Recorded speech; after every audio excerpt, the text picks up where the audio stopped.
আসসালামু আলাইকুম সবাইকে। আমি Tauhidul Islam from BUET innovation and design club. Rhino ভিডিওর সেকেন্ড সিরিজে আপনাদের সবাইকে জানাচ্ছি আবারও ওয়েলকাম। আমরা ফার্স্ট ভিডিওতে দেখেছি আসলে রাইনো ইন্টারফেস সম্পর্কে। সেখানে কোনটাকে টুলবার বলি, কোনটাকে মেনুবার বলি, সব কিছু সম্পর্কে আমরা একটা বেসিক আইডিয়া অলরেডি পেয়ে গেছি। তো আজকে আমরা শিখবো বেসিক্যালি হচ্ছে সারফেসিং করাটা, যে কীভাবে একটা কার্ভ থেকে বা একটা শেপ থেকে 2D শেপের মধ্যে সারফেস অ্যাড করা যায় এবং সেটাকে 3D একটা শেপ দেওয়া যায়। তো শুরুতেই আমি যদি এখান থেকে ড্রয়িং বার থেকে এখান থেকে যদি আমি একটা রেক্ট্যাঙ্গেল সিলেক্ট করি, তো টপ ভিউতে আমি একটা রেক্ট্যাঙ্গেল ড্র করলাম। তো আমি এই রেক্ট্যাঙ্গেলটাতে একটা সারফেস অ্যাড করতে চাই, মানে এটাকে একটা সলিড সারফেস বানাইতে চাই কোনো একটা ড্রয়িং থেকে। তো এখানে একটা সারফেসের অপশন আছে। তো সারফেসের মধ্যে অনেকগুলো অপশন আছে। একটা আছে হচ্ছে surface from 3 or 4 corner point. এটা সিলেক্ট করলে আমাকে কর্নার পয়েন্টগুলো সিলেক্ট করতে হবে, আমি যে যে পয়েন্ট ওয়াইজ হচ্ছে কার্ভটা পেতে চাই। সাপোজ আমি এটা দিয়েই করব। তো এখানে ফার্স্ট পয়েন্ট সিলেক্ট করলাম, সেকেন্ড পয়েন্ট সিলেক্ট করলাম, থার্ড পয়েন্ট সিলেক্ট করলাম, ফোর্থ পয়েন্ট সিলেক্ট করলাম। আমি যদি পার্সপেক্টিভ ভিউতে যাই তাহলে দেখতে পাবো যে এখানে সুন্দর একটা সারফেস, সলিড সারফেস হয়ে গেছে। আবার আমি যদি সেম কাজটাই আহ, অন্য একটা ওয়েতে করতে যাচ্ছিলাম, সেটা করতে চাই, তাহলে আমি টোটালটাকে একবারে সারফেস করতে চাচ্ছি। তাইলে আমি যেটা করব যে একটা টোটাল একটা ক্লোজ সারফেস, ক্লোজড একটা ড্রয়িংকে সারফেস করতে গেলে সারফেস ফ্রম প্লেনার কার্ভসটা ইউজ করা যায়। এটা দিলে সরাসরি আমাকে আর পয়েন্ট সিলেক্ট করতে হবে না, আমি ডিরেক্ট ক্লোজড একটা সারফেসের মধ্যে বা ক্লোজড একটা লাইনের মধ্যে সারফেস ক্রিয়েট করতে পারবো ডিরেক্ট ওয়ান ক্লিকের মাধ্যমে। এই যে এখানে যেমন টোটালি একটা সারফেস ক্রিয়েট হয়ে গেছে, কারণ এটা একটা ক্লোজড পাথ।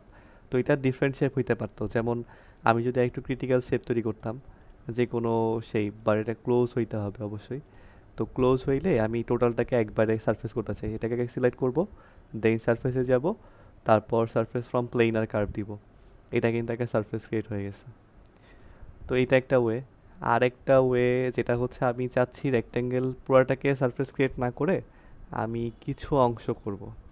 তো এটার জন্য পয়েন্ট টু পয়েন্টটা বেশ ইফেক্টিভ একটা জিনিস, কারণ এখানে যদি আমি হচ্ছে surface from 3 or 4 corner point select করি, তাহলে আমি সাপোজ এখানে থেকে এখানে সিলেক্ট করলাম, সো আমি একটা হাফ পোর্শনটাকে সারফেস ক্রিয়েট করলাম।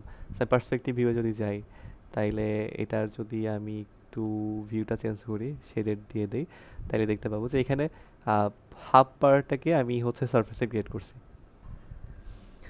এরপর আরও কিছু সারফেসিং অপশন আছে এখানে, যেগুলো আসলে সারফেসে ইউজ করা যেতে পারে। বাট আমার কাছে যেটা মনে হয় যে পয়েন্ট টু পয়েন্ট আর টোটাল প্লেনার কার্ভ দিলে এটা খুব সহজেই সারফেস ক্রিয়েট করা সম্ভব। এরপর যদি আমরা একটু দেখি যে এটাকে 3D টাইপের একটা শেপ দিতে চাচ্ছি, অর্থাৎ আমি একটা বক্স তৈরি করবো, এটাকে সারফেসিং করে 2D ড্রয়িং থেকে আমি একটা বক্স তৈরি করতে চাচ্ছি, সিম্পল। তো আমি একটা রেক্টেঙ্গেল নিলাম, আবারও এটা রাইট ভিউতে গেলাম, কারণ আমি এই প্লেনটায় একটা রেক্টেঙ্গেল ড্র করব। আহ, এখানে যদি আমি রেক্টেঙ্গেলটা ড্র করি,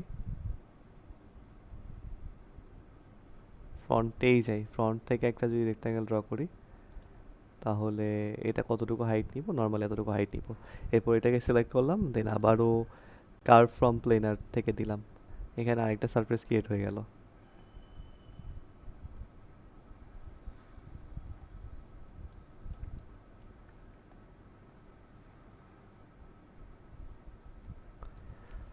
এখান থেকে যদি আমরা একটু মুভ করে দেখি, এখান থেকে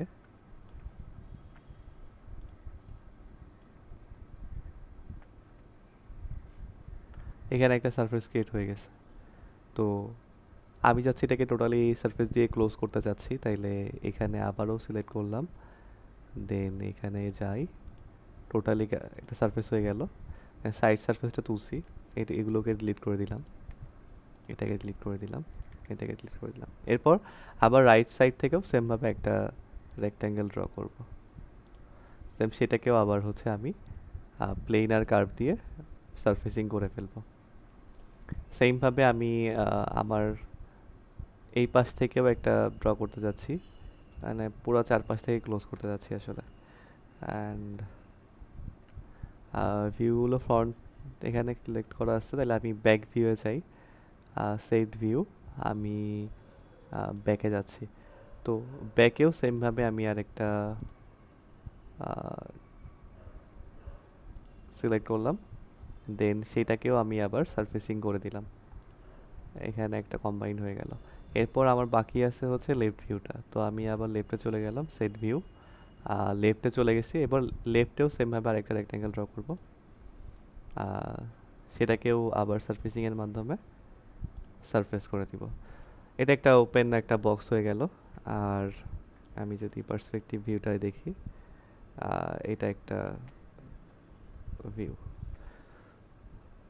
তো এইভাবে একটা সারফেসিং করে একটা মডেল তৈরি করা যাইতে পারে। সারফেসিং জিনিসটা অনেক ইজি, মোটামুটি কয়েকবার প্র্যাকটিস করলে এটা একটু বেটার করা পসিবল। আর সব কিছুই আসলে ড্রয়িং ব্যাপারটাই প্র্যাকটিসের উপর ডিপেন্ড করে। তো তোমাদের কোনো কোয়েরি থাকলে আসলে কমেন্টে জানাইতে পারো, নেক্সট ভিডিওতে ওইগুলো সম্পর্কে কথা বলা যেতে পারে। তো আজকে এতটুকুই, নেক্সট ভিডিওতে আবার দেখা হবে। আসসালামু আলাইকুম।